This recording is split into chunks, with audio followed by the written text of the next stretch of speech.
Do you want to get to a rank you're proud of and can show off to all your friends? Well, that's pretty much diamond rank, and when you do get to diamond, you can tell them all about how good you are and have them completely look up to your superior shiny rank. If you're looking to achieve that, well, you've come to the right place. Greetings fellow gamers, my name is Trey and today we're going to be talking about climbing the ranks quickly to get to diamond. Ranked has been out for about a week now, and after playing it, we came up with the best tips we could think of to help you climb the ladder as fast as you can. Now, let's dash straight into it like an ally jet into enemy bullets.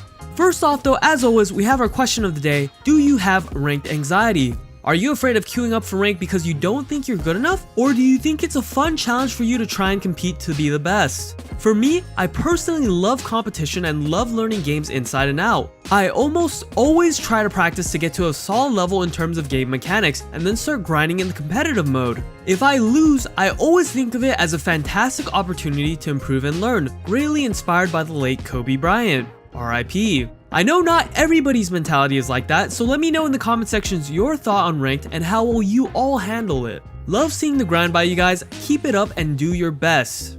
And into the video we go. Our first tip for you guys is to learn how to be more aggressive. I know for a lot of newer Valorant players that they have trouble with this, but you have to learn how to move forward and lead your team from the front. Trying to make plays happen instead of waiting around for your team gives you the best odds of winning. If you're playing a duelist, which I know most of you are, don't lie to me, press W and try to take the first contact. Be brave and be confident that you'll land an entry for your team, and even though you might not get the kill, have faith that your teammate will trade you out. If you find yourself losing a lot of 1v1 duels or you're taking too long to kill someone standing in the open, well, that's a big problem. If you want to climb, you have to put in work into your aim and there's no getting around that. If you're having trouble improving your aim, come check out our How to Aim Like the Pros video if you're interested in aiming drills for you to practice so you can get more consistent in getting kills. By following these drills, you'll see a big improvement on a day-by-day basis and be much more comfortable with your mouse. For our next tip, if you find that your teammates aren't trading you out or missing a little too much, feel free to buddy up with them and have them take the first contact. While this is kind of baiting, it's overall more beneficial if you know that you're just the better aimer. Just be sure to swing out when you do hear first shots instead of waiting for them to die. Teammates get extremely furious if you let them die in a situation where you could have peeked and helped them. Also, to add on to that, normally when enemies see two targets in their view, they tend to panic and miss a lot more often, so it helps a lot to be peeking out with your teammates. Make sure you're shoulder to shoulder with somebody pushing into the bomb site and encourage them to push up nicely with a smiley face. Just remember that if you're butting up, then sometimes there are areas that enemies can push up and flank you from. Sometimes you don't have enough manpower to both buddy up and watch everything. This brings us to another important point, which is watching the flank.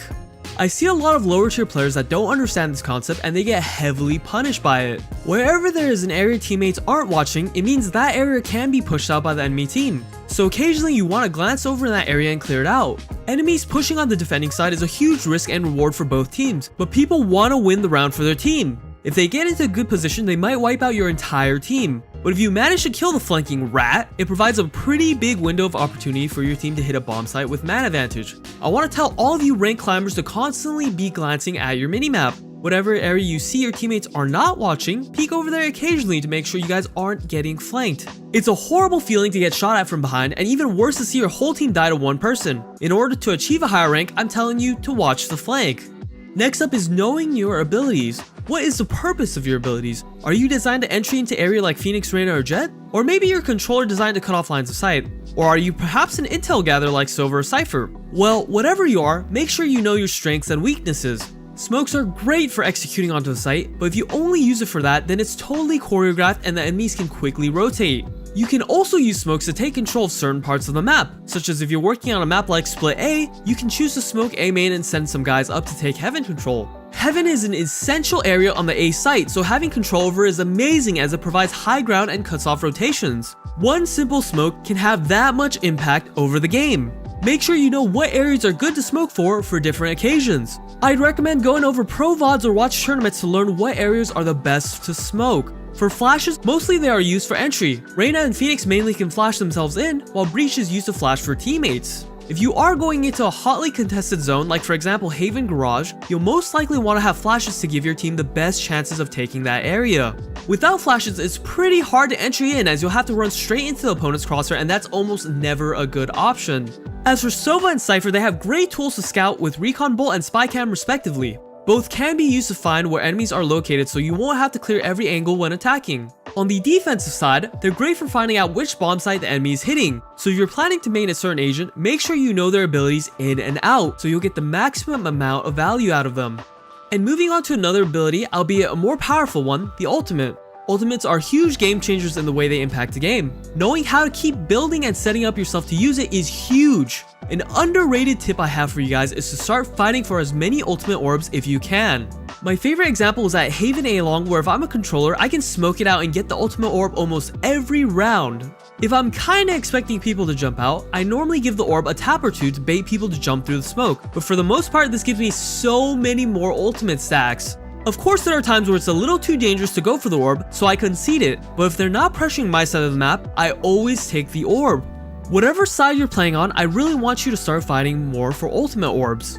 Another big problem I see in lower elos is that people don't know when to use their ultimates. When you're maining someone, know what situations your ultimate is useful for and how to set yourself up to use it. I'll give you a few examples. For Jett, her ultimate is great on eco rounds where your team can't fully buy. It's a powerful one-hit headshot, and accuracy in the air is a great tool to pick off people in rounds you're not expected to win. As for Ray's ultimate, this thing is great for both eco and gun rounds alike, as you can normally pop it and get a few kills paired with your satchel jumps. Phoenix ultimate is a great tool for being able to run in blindly and get information alongside with some kills on the way. Great tool for entry fragging. Brim ultimate has a huge radius and wipes out anything in a narrow space. So if there's an enemy playing in a cramped location like behind U-Haul, let the orbital strike rip. These are just a few examples, but if you really want to learn more about what situations to use your ultimate in, be sure to check out ProGuides.com and find a coach that can help you. Now, another fantastic tip I have for you guys is to play aggressively on defense. We recently released a video about this in our How to Solo Carry Games with Aggression video. Go check it out if you haven't already. But remember what I said about playing proactively? Well, the same thing applies on the defensive end. Now, I don't want you to just run in and get yourself killed every time. No! I want you to play with smart aggression. That means using techniques to get info, such as jump spotting, jiggle peeking, or even simply listening to footsteps. If you're playing Silver or Cypher, their abilities help out a lot, as you'll be able to scout out enemies to be certain where they are. After you get that much needed info, start creeping up. I want you to be walk pushing if you don't feel like anybody is around after like 5 seconds or so. Always try to push and control as much areas as you can possible. If you're far pushed up, remember there can always be a lurker sitting around an unknown location. Always have good crosshair placement and check your corners when in enemy lines. If you're really pushed up and you get information they're fully pushing on another site, then it's your time to shine, as once you get behind them, it's your turn for the montage play. Just make sure you don't choke and whiff on the first guy and die to the others. That's something I've never done before. Yeah, absolutely. If you feel like you're getting too predictable and somebody's always waiting for you around the corner, it's good to switch it up. If they see you flanking the round before, it's most likely they're going to be on the lookout for it. Mix in standard defensive play with smart aggression. Be unpredictable in what you do. Keep that in mind fully.